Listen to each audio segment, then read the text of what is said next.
Attention everyone, today is Josh's birthday.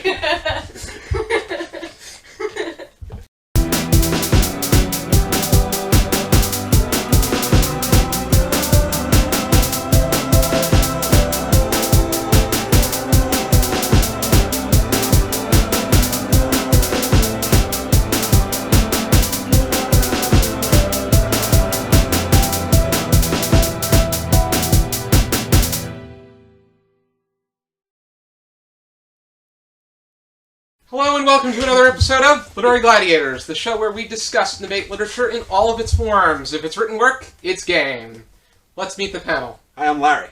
Hello, I'm Karl. And I'm Josh. And today we are going to be going over a work by Mark Kurlansky. Mark Kurlansky is known for writing about random topics. He's written about salt, paper, milk, the song Dancing in the Street, 1968, and the one that probably helped him gain notoriety, that is Cod, which was a James Beard Award winner, which is an award for various areas of food and the culinary world.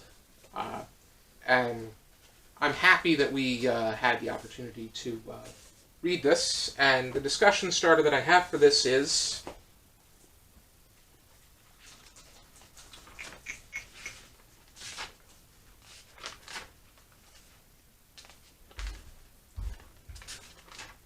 Kurlansky is known for writing about any given topic, though it was Cod that proved to be his claim to fame and helped him win the James Beard Award. Do you feel you learn more about Cod when reading this book, or about any particular area in history? Yeah, I was... My favorite part was the part that dealt with colonial America and Revolutionary War. The build-up to that. The Revolutionary War and how Cod played a role in that, but not just Cod, but the mercantile class and all that. Like, it was an interesting perspective that I had.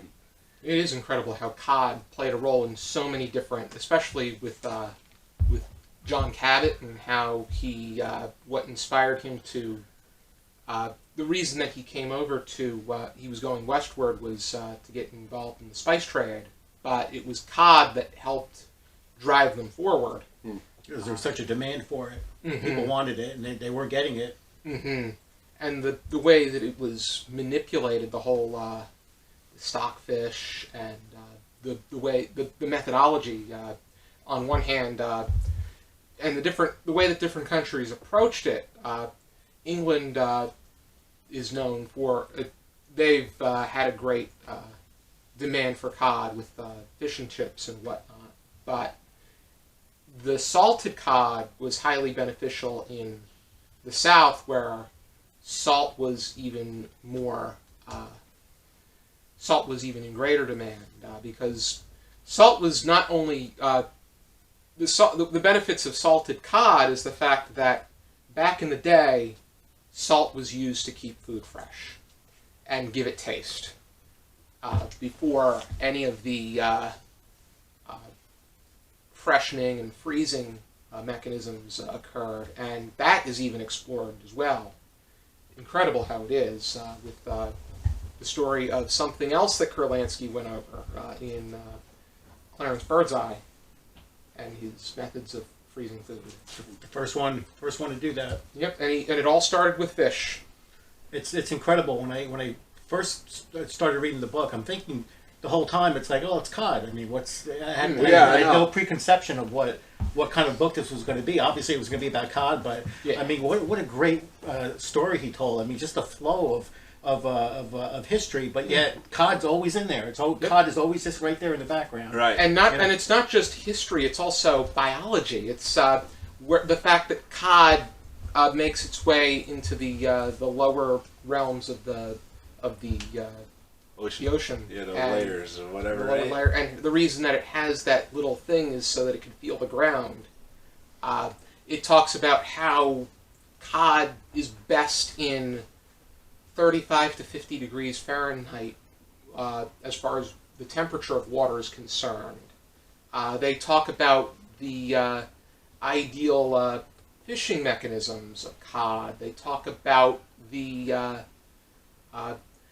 fact that cod is resistant to certain disease, which is the same cannot be said about salmon. And it also talks about the great impact that it had on the, as you said, with the American economy. Yeah, as a commodity, it was very important. And just looking at the American Revolution and the grievances against England and all that through that lens of, we're just over here trying to make a living, and we got to put up with this, and this, from the Brits, and they get into the point, thanks in large part to cod, where the necessity for the British wealth was not there anymore, where America could really be independent. And if it wasn't for the fish, you know what I mean? The people might have said, well, we should be free, but would have had, no grounds to believe that they could be, without the dependence on the host country the way that it was.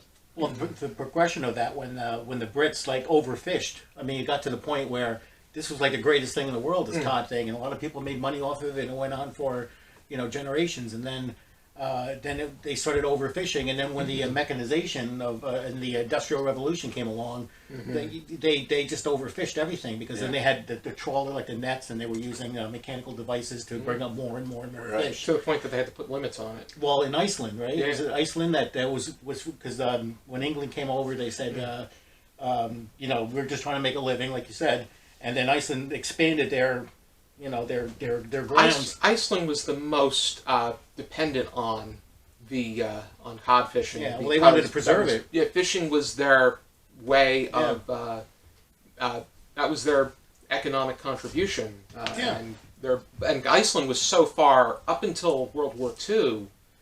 They were very far behind as far as advancement was concerned with regard to the way that. I don't know if you call it machines, but or even technological advancement, but they were very far back. It was only, and they were still owned first by, it was the Danes that owned them. They had to go through other countries. The Norwegians and then the Danes. It wasn't until 1944 that they were able to obtain independence. How about that? Mm-hmm. Wow, So. that's amazing. Yeah, yeah, and then but I mean, go ahead. No, go ahead. I was just going to say, one of the things I liked about this book is it goes through all that history too. I mean, it's just a brief touchstones on it, but right. Still good stuff. That I had forgotten. Like I forgot all about Eric the Red and all that stuff. So it was good to hear those names again. It's good to hear things. Like the, yeah, it is, and especially the Townsend Act and all that. And especially how he fleshes everything out. The way that last names work in Iceland. Yeah. I just got a lot out of a lot of things. The reminder that Gordon's is now owned by Unilever, which is usually soap and Palmolive or something. Along those lines. Yeah, that's Unilever owns some soap companies, soaps and dish detergents. They own Talenti Gelato as well, so that's why I'm buying Cool House and Steve's now as far as pints of ice cream are concerned. But I'm digressing. As far as I think one of the strongest reminders in this text has to do with the fact that we see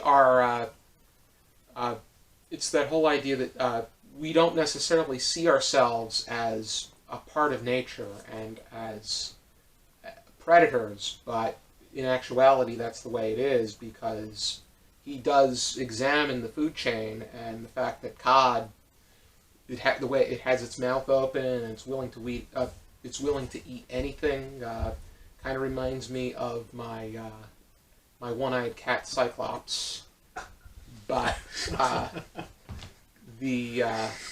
So your cat's on the bottom of the food chain? Is that what you're saying? Not on the bottom.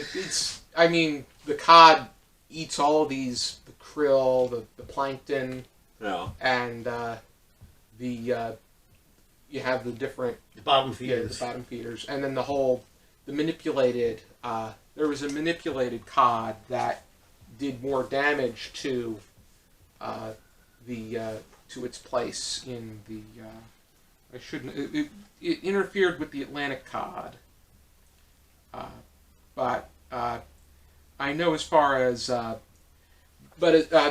The point being the fact that we don't see ourselves as predators that are destroying the ecosystem for codfish, but in actuality we are. And then the whole fish farming too, and how one little mistake in that can screw things up. Right. Yeah. The fish farming. That's It's a bold endeavor that we've taken on, and anytime you try to tackle or take over something for nature like that, the unintended consequences, you might not necessarily even know what they are until 50 years down the line.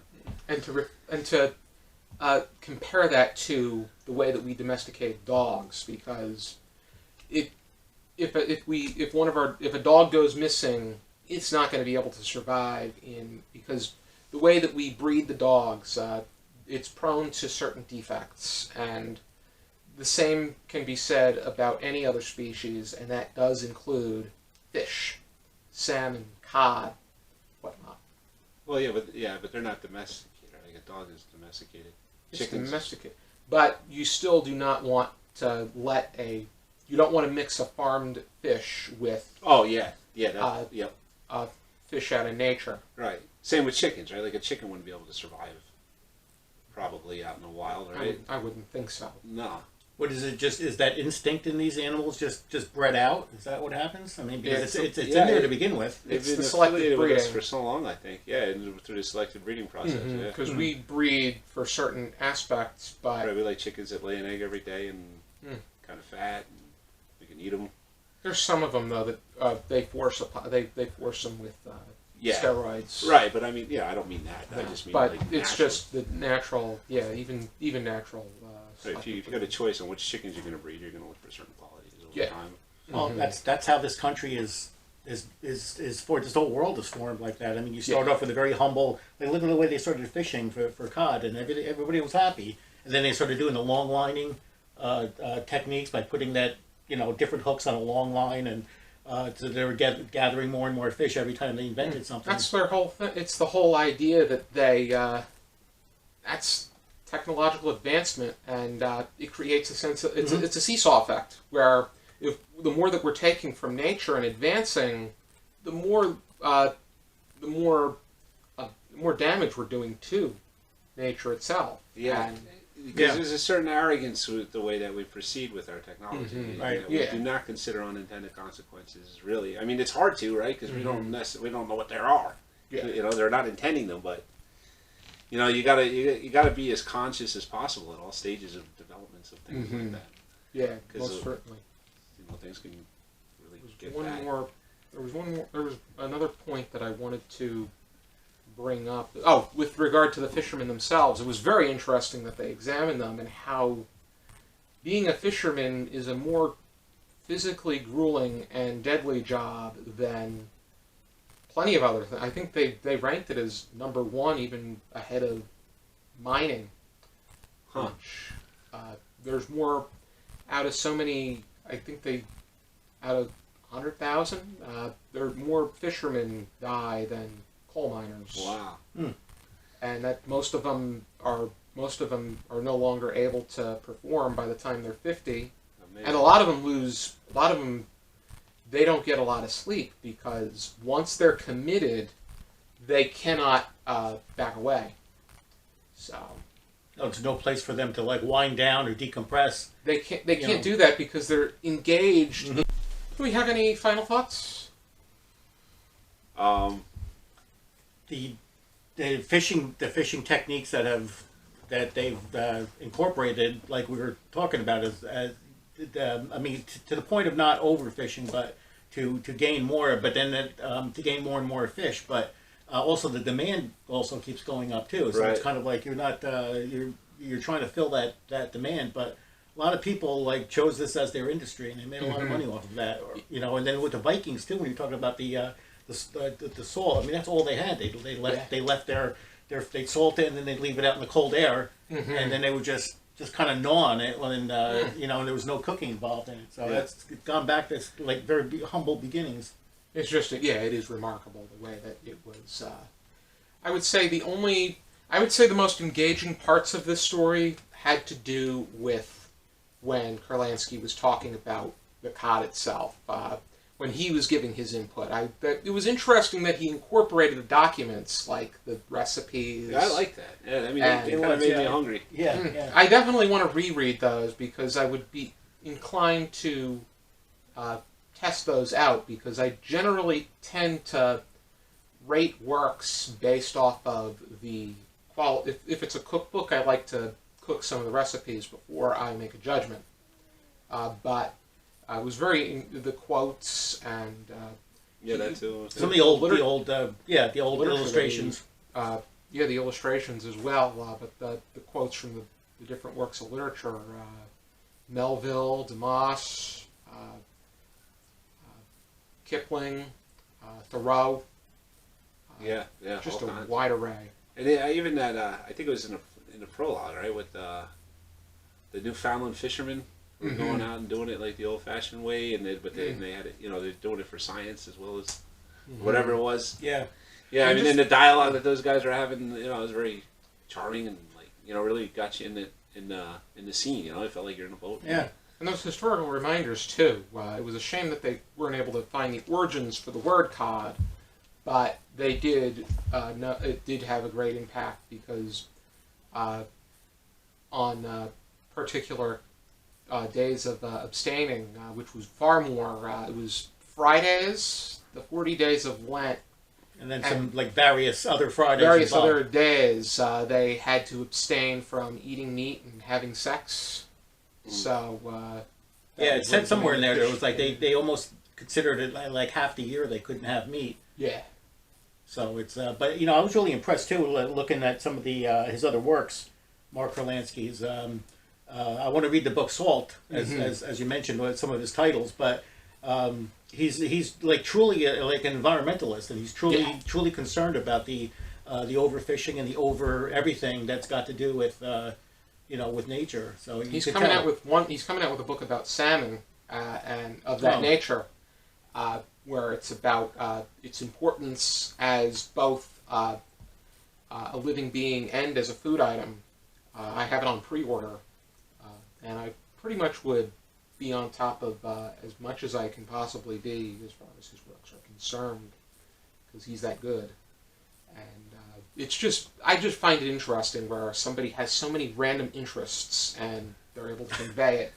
But to focus on something so specific and be able to actually come up with a book about it it's amazing to me. Yeah, and it's a very unique. Yeah, it is.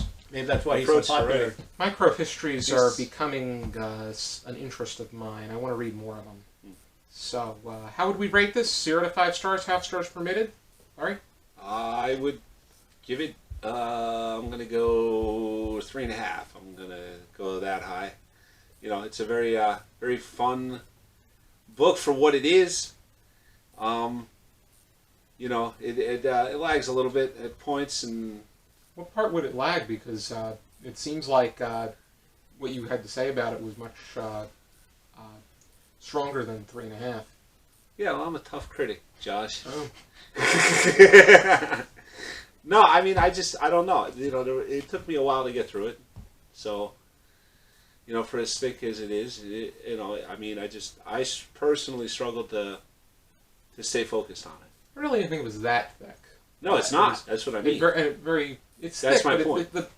It's a very. My point it's is a small book, and the chapters are. There's a lot of empty pages, or the pages where it's just the quotes and the recipes. I know. My point is that, I wasn't able to hold my interest. Okay.